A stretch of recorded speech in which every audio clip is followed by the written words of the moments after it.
ვანო მურადელის სახელობის გორის სამუსიკო სკოლაში მუსიკოსისა და კომპოზიტორის სებასტიან ბახის დაბადებიდან 340 წლის თავისადმი მიძღვნილი ღონისძიება გაიმართა. პედაგოგის ნინო ლობჟანიძის ინიციატივით გამართულ კონცერტში მონაწილეობას მისივე პედაგოგები იღებდნენ, რომლებმაც ცნობილი გერმანელი მუსიკოსის ნაწარმოებები შეასრულეს. როგორც ღონისძიების ორგანიზატორები ამბობენ, მსგავსი სახის აქტივობები სამომავლოდაც იგეგმება.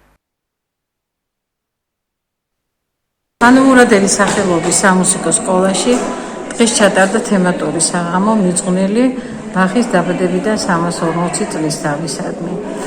ღონისძიება გააკეთა მუსლიტერატურის პედაგოგმა ქალბატონმა ნინო ლობჟანიძემ. მონაწილეობა მიიღეს სკოლის მოსწავლეებმა, წარმოდგენილი იყო საფორტეპიანო, საორკესტრო ვიოლინო და ფლეიტის კლასი.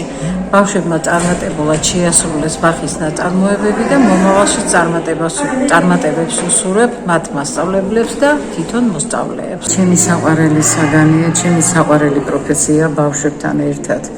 ჩვენი მოგრძალებული, მართლაც მოგრძალებული თემატური კონცერტი აღნიშნეთ უდიდესი გენიოსის საიუბილეო წლისა.